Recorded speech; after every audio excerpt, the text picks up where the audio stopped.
Epilepsy అనే వ్యాధి మనం మామూలుగా సాధారణంగా మూర్ఛ వ్యాధి అంటూ ఉంటాము. ఆల్మోస్ట్ మన దేశంలో 8 నుంచి 10 కోట్ల మంది మూర్ఛ వ్యాధిగ్రస్తులు ఉన్నట్టు సమాచారం.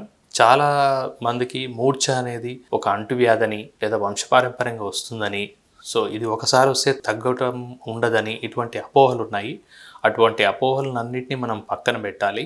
మూర్ఛ వ్యాధి అనేది బ్రెయిన్కు సంబంధించిన వ్యాధి. బ్రెయిన్లో మెదడులో ఉన్న కణజాలంలో నాడీకృత వ్యవస్థలో జరిగే ఎలక్ట్రికల్ వోల్టేజ్ డిఫరెన్స్ వల్ల దానివల్ల వచ్చే వ్యాధి. దానికి ఇప్పుడు సరైన చికిత్స, సరైన మందులు వాడటం వల్ల దాన్ని మనం పూర్తిగా క్యూర్ చేసుకునే దానికి అవకాశం ఉంటుంది. రెండోది, కొంతమందిలో ఇలా మెడిసిన్స్తో తగ్గని వాళ్ళు, మందుల్లో తగ్గని వాళ్ళలో చిన్న ఆపరేషన్ లాంటిది కూడా చేసి ఎపిలెప్సీని పూర్తిగా క్లియర్ చేసుకునే దానికి అవకాశం ఉంటుంది. సాధారణంగా మనకి ఎపిలెప్సీలో 2-3 రకాల ఎపిలెప్సీస్ ఉంటాయి. ఒకటి మీకు అందరికీ తెలిసినట్టు ఫిట్స్, అంటే సడన్గా మనిషి స్పృహ కోల్పోవటం, కింద పడి కొట్టుకోవటం, కాళ్ళు చేతులు బిగించుకుపోవటం, ఇటువంటివి వచ్చినప్పుడు 2 నుంచి 10 నిమిషాల సేపు ఉండటం. దీన్ని మామూలుగా గ్రాండ్ మాల్ ఎపిలెప్సీ అంటాం. ఇది కాకుండా partial epilepsy or petit mal epilepsy అంటాం. దాంట్లో వచ్చేసి పేషెంట్ కింద పడి కొట్టుకోవటం, ఇలా కాళ్ళు చేతులు బిగుసుకుపోవటం ఉండడు, ఓన్లీ బొమ్మలాగా బిగుసుకుపోవటం, చుట్టూ ఉన్న పరిసరాలకు చుట్టూ అవగాహన కోల్పోవడం, ఇట్లాంటివి సాధారణంగా చూస్తుంటాం. ఇటువంటి యూజువల్గా చిన్నపిల్లల్లో సాధారణంగా చూస్తుంటాం. యూజువల్గా టీచర్లు మీ అబ్బాయి స్కూల్ క్లాస్ రూమ్లో ఒక ఫ్యూ సెకండ్స్ పాటు, కొన్ని క్షణాల పాటు, 1 నిమిషం పాటు అలాగే ఉండిపోతున్నాడు, సో పలకట్లేదు, అట్లాంటి వాటిలో ఉన్నప్పుడు ఈ పెటిట్ మాల్ ఎపిలెప్సీని మనం యూజువల్గా నిర్ధారిస్తాం. ఈ ఎపిలెప్సీ ఒకసారి వచ్చిన తర్వాత దానికి కొన్ని నిర్ధారణ పరీక్షలు చేసుకోవాల్సిన అవసరం ఉంటుంది. లైక్ బ్రెయిన్ స్కాన్ లాంటిది, ఈఈజీ లాంటిది చేసుకొని అది ఏ టైప్ ఆఫ్ ఎపిలెప్సీ, ఎందువల్ల వచ్చింది అనేది మనం నిర్ధారించేదానికి అవకాశం ఉంటుంది. సాధారణంగా మన ఇండియాలో బ్రెయిన్ ఇన్ఫెక్షన్స్ వల్ల, అంటే కడుపులో ఉన్న చిన్నటి నులి పురుగులు లాంటివి, అట్లాంటి దాంట్లోనే ఒక టైప్ వచ్చి టీనియా సోలియం అంటాం. అలాంటిది కడుపులోంచి ఇన్ఫెక్షన్ బ్రెయిన్లోకి పాకటం వల్ల చిన్న ఇన్ఫెక్షన్ లాగా, రౌండ్ మార్క్స్ లాంటిది ఏర్పడి యూజువల్గా సాధారణంగా ఫిట్స్ వస్తుంటాయి.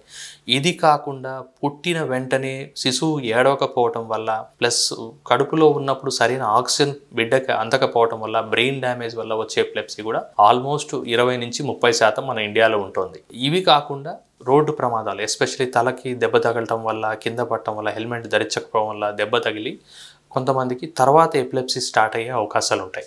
ఇటువంటి కారణాలు కాకుండా జెనెటిక్గా, అంటే జన్యుపరంగా వచ్చే ఎపిలెప్సీస్ కూడా కొన్ని ఉన్నాయి. అవి లెస్ దాన్ 5% ఆఫ్ పీపుల్లో ఉంటుంది. 5% కన్నా తక్కువ మందిలో ఇట్లా జెనెటిక్ ఎపిలెప్సీస్ ఉంటాయి. సో ఎటువంటి ఎపిలెప్సీ అయినా మనం నిర్ధారణ పరీక్షలు చేసిన తర్వాత దానికి తగిన మోతాదులో, తగిన టైంలో, తగిన మందులు వాడాల్సిన అవకాశం ఉంటుంది.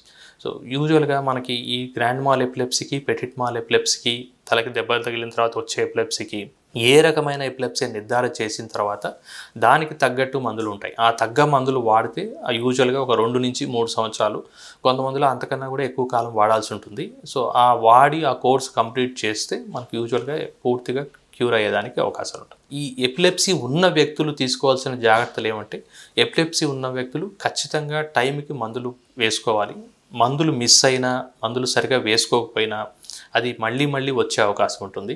ఒక్కోసారి డోస్ మిస్ అయితే వచ్చే ఎపిలెప్సీ తీవ్రంగా వచ్చినప్పుడు వాళ్ళు ప్రమాదాల బారిన పడే అవకాశాలు ఉంటుంది. రెండోది, సరైన నిద్ర. వాళ్ళు ఖచ్చితంగా 7 నుంచి 8 గంటలు నిద్ర ఖచ్చితంగా పోవాలి. నిద్ర సరిపోకపోయినా, లేటుగా పడుకున్నా, నిద్ర మేలుకోవటం ఇలాంటివి జరిగిన వల్ల కూడా ఎపిలెప్సీ ట్రిగర్ అయ్యే అవకాశం ఉంటుంది.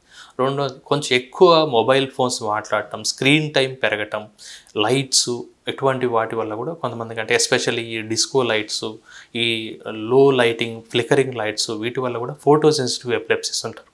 ఇవి కూడా ట్రిగర్ అయ్యేదానికి అవకాశం ఉంటుంది. సో ఈ మూల కారణాన్ని కనుక్కొని మనం ఈ జాగ్రత్తలు పాటిస్తే చాలా వరకు మనకి ఎపిలెప్సీ పేషెంట్స్ వాళ్ళ దినచర్యని తమ క్రమం తప్పకుండా పాటించుకుంటూ తమ హెల్త్ని చూసుకుంటూ ఉంటే ఎటువంటి ప్రమాదం ఆర్ ప్రాబ్లమ్స్ ఉండే అవకాశం ఉండదు. ఇంకొక ముఖ్యమైన విషయం అంటే, ఎపిలెప్సీ వచ్చిన వాళ్ళు పెళ్లికి అనర్హులని, పెళ్లి చేసుకోవడం వల్ల వాళ్ళకి పుట్టే పిల్లలకి ఎపిలెప్సీ వస్తుందని ఇటువంటి అపోహలు ఉంటాయి. ఇది పూర్తిగా కాదు, పూర్తిగా తప్పుడు సమాచారం.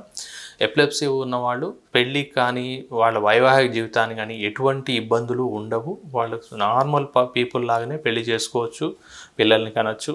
ఆ ఎపిలెప్సీ వాళ్ళ సంతానికి వస్తుందన్న అవకాశాలు కూడా చాలా తక్కువ, ఉండవు కూడా. ఇటువంటి అపోహలన్నీ మనం తీసేసి ఖచ్చితంగా డాక్టర్ సలహాలు పాటించి నిర్ధారణ చేసిన తర్వాత ఖచ్చితమైన మందులు వాడితే చాలా మందికి పూర్తిగా క్యూర్ అయ్యేదానికి అవకాశం ఉంటుంది.